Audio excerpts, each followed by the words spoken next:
அஸ்ஸலாமு அலைக்கும். அவுத்திக்கீரை இன்றைக்கி எங்கள் வீட்டில் சமைக்கிறோம் பாருங்கள். ஒரு 3-4 கரண்டி ஊற்றுங்க எண்ணெய். அப்போ தான் இந்த கீரைக்கு வந்து நல்லா இருக்கும். அவுத்திக்கீரைக்கு எண்ணெய் ஊற்றணும். இங்கேங்க காஞ்ச மிளகாய் வெங்காயம், காஞ்ச மிளகாய் வெங்காயம் 3 காஞ்ச மிளகாய் போடுறேன். பிச்சு போடணும்.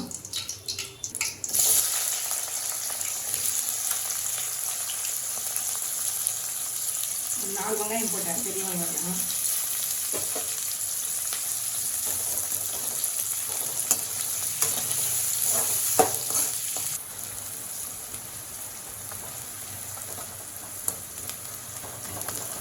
கொஞ்சம் வதங்கணும். வெங்காயம் கொஞ்சம் லைட்டு நல்லா வதங்கி வந்துச்சுன்னா அப்போ கீரை வந்து ஒரு தண்ணி அலசி எடுத்துட்டேன்.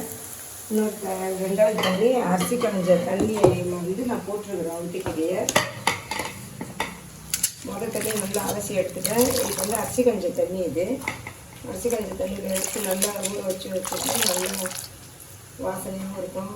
நல்லா அந்த தண்ணியை வந்து வேஸ்ட் பண்ணக்கூடாது. நம்ம இந்த கீரை அலசிக்கலாம், காய் அலசிக்கலாம், அதெல்லாம் செஞ்சோம்னா நல்லாயிருக்கும் அந்த தண்ணி. இது கீரை இப்படி அள்ளி இப்படி அலசி வச்சுட்டோம்னா இதில் வந்து தண்ணி வடிஞ்சிடும். கொஞ்சம் இந்த கீரைங்க காய்ங்கெல்லாம் அலசி அதில் அள்ளி வச்சுக்கலாம். நம்ம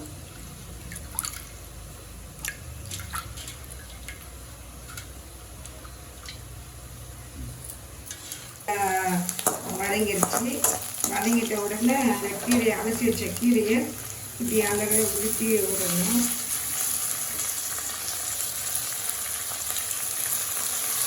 இப்படி உதித்து விட்டு அப்படியே வதங்கிடுச்சுன்னா கீரை வதங்கிடும்.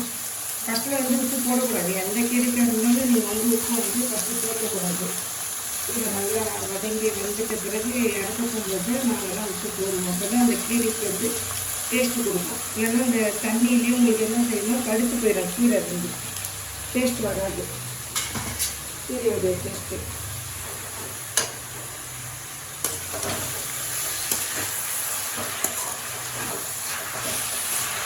அப்படி வதக்கி விட்டு கிண்டி விடணும். ஏன்னா அது பெரிய பெரிய கீரையாக இருக்குதுல்ல, உங்களுக்கு அப்படியே அது சேர்ந்துக்கும் அந்த கீரை உங்களுக்கு. அதனால் வந்து இப்படி நல்லா வதக்கி விட்டிங்கன்னா கிண்டி விடணும். கிண்டி கிளறி விட்டுக்கிட்டே இருந்தீங்கன்னா உங்களுக்கு கரெக்டாக அந்த பக்குவம் வந்துடும். ஒரு சில இப்போ தான் நாங்கள் ஃபஸ்ட்டு போட்டிருக்குறோம். அந்த யூடியூப்பில் வந்து சின்ன சின்ன தவறுகள் எது இருந்தாலும் நீங்கள் அதை மனசை வந்து பொருட்படுத்திக்காதீங்க. வந்து எங்களுக்கு வந்து இப்போ தான் பழகிட்டு இருக்கிறோம் நாங்கள். அதாவது நான் செஞ்சு சாப்பிட்டு பாருங்கள். இந்த கீரை நல்லா டேஸ்ட்டாக இருக்கும். வாய் புண்ணுக்கு, இதுக்கு வயிற்று புண்ணுக்கெல்லாம் நல்லது இந்த கீரை. இன்னொரு நாளைக்கு நான் வந்து இது கீரை சாறு வச்சு காட்டுறேன். எங்கள் ஊர் சைடு கீரை சாறு எப்படி செய்கிறாங்கன்ட்டு நான் செஞ்சு காமிக்கிறேன். பாருங்கள் எல்லோரும். இப்போ வந்து கீரை வந்து பொரியல் பண்ணுறேன். இந்த கீரை வந்து பொரியல் பண்ணி சாப்பிட்டா தான் இது நல்லாயிருக்கும். சில பேர் சாப்பிட மாட்டாங்க இந்த அவுத்திக்கீரை. இதை போய் சாப்பிடணுமான்னு நினைப்பாங்க. ஆனால் நாங்கள் வந்து அவுத்திக்கீரை, முருங்கைக்கீரை, சிறுக்கீரை எல்லா கீரையும் சாப்பிட்லாம். மண்தாணி கீரை எல்லாம் சாப்பிட்டா வயிற்றுக்கு நல்லது, உடம்புக்கும் நல்லது.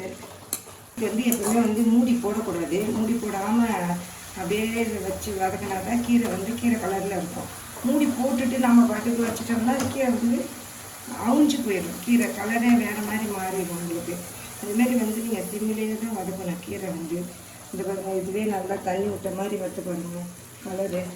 அப்படியே இதுவே கரெக்டாக ஆகிடும். தண்ணியெலாம் நான் ஊற்றலை பாருங்கள். அதுக்கு தான் நாங்கள் அரிசி களைஞ்ச தண்ணி நம்ம வச்சு அந்த கூடையிலேயே நாங்கள் வந்து அலசி எடுத்துகிட்டு பாருங்கள். அந்த தண்ணியே கரெக்டாக இருக்கும். தண்ணியெல்லாம் ஊற்றலை கீரைக்கு. ஊற்றினா அது வந்து கீரை வந்து இந்த முடிச்சு போட்ட மாதிரி ஆயிடும். கீரை வந்து இப்படி உதுத்தி வராது. கீரை வந்து நீங்களும் செஞ்சு சாப்பிடுங்க. ஏன்னா வெங்காயம் வந்து இது வந்து கருகக்கூடாது. கருகிருச்சுன்னா ஒரு மாதிரியாக இருக்கும். கீரையுடைய டேஸ்ட்டு நல்லா இருக்காது. இந்த வெங்காயம் கலரில் இருக்கணும். காஞ்ச மிளகா மாதிரி தெரியணும். கீரை கலரில் இருக்கணும். அப்போ தான் வந்து அந்த கீரையோடைய டேஸ்ட்டே வந்து நல்லாயிருக்கும் உங்களுக்கு. அவுத்திக்கீரைக்கு வந்து இப்படி லைட்டாக இப்படி சர்க்கரை எடுத்து இப்படி தூவி விட்டிங்கன்னா கொஞ்சம் லைட்டாக அந்த கசத்துக்கு வந்து கொஞ்சம் இனிப்பு, காரம், அந்த இதெல்லாம் கொஞ்சம் டேஸ்ட்டாக இருக்கும். வேறு ஒன்றும் இல்லை. இந்த பாருங்கள், இது எப்படியே நல்லா வதங்கி வந்து பாருங்கள். கீரை தண்ணியெல்லாம் நிறைய இதில் நான் ஊற்றவே இல்லை, உப்பு போடலை இன்னும். இந்த இதுவே வந்து வதங்கணும், நல்லா வதங்கி வந்த உடனே தான் உப்பு போட்டுட்டு கொஞ்சம் கிளறி விட்டு தேங்காய் பூ போடணும். லைட்டாக தான் போடணும், சர்க்கரையாக இருக்கட்டும் உப்பாக இருக்கட்டும். இது பண்ணால் சாதத்துக்கு வந்து கொஞ்சம் லைட்டாக தான் தூவணும், ஏன்னா ரொம்ப போடக்கூடாது. உப்பு வந்து கீரைக்கு வந்து கீரை வந்து ரெடி ஆகிடுச்சு பாருங்கள், எப்படிக்குது பாருங்கள். கீரை சவுத்தி கீரை நல்லா இருக்கும், சாப்பிட்டு சமைச்சி செஞ்சு சாப்பிட்டு பாருங்கள். இது வந்து தேங்காய் பூ வந்து இது தூள் விடணும். தேங்காய் பூ போட்டுட்டு நல்லா கொஞ்சம் நேரம் இந்த மாதிரி கொஞ்சம் வதக்கி வரும்போது அதே கீரை வந்து கீரை இது ரெடி ஆகிடுச்சு. கீரை அவுத்திக்கீரை எங்கள் வீட்டில் இன்றைக்கி அவுத்திக்கீரை ரெடி பண்ணிட்டு தான் பாருங்கள். இந்த கீரை கலரில் இருக்குதா, அதே பாருங்கள் எப்படி இருக்குது பாருங்கள். தேங்காய் பூலாம் போட்டு அந்த மூடி போட்டு வச்சு நீங்கள் செஞ்சீங்கன்னா அது ஒரு மாதிரியாக கீரை வந்து அப்படியே வச்சிடணும், டேஸ்ட் இருக்காது, நல்லா இருக்காது. கீரை வந்து லாஸ்ட்டில் தான் எப்பவுமே எந்த கீரையாக இருந்தாலும் நீங்கள் லாஸ்ட்டில் உப்பு போடணும். ஃபஸ்ட்லேயே உப்பு போட்டிங்கன்னா அந்த உப்பு தண்ணி அந்த கீரையில் தண்ணி இருக்கிறது எல்லாமே வந்து வதங்க வந்து லேட்டாக அந்த கடுப்பு போன மாதிரி ஆகிடும். கீரை வந்து எப்பவுமே வந்து கீரையில் வந்து எங்கள் சேனலை பாருங்கள் எல்லோரும், வந்து லைக் பண்ணுங்கள், ஷேர் பண்ணுங்கள், கமெண்ட் பண்ணுங்கள், சப்ஸ்கிரைப் பண்ணுங்கள். அஸ்ஸலாமு அலைக்கும் எல்லோருக்கும்.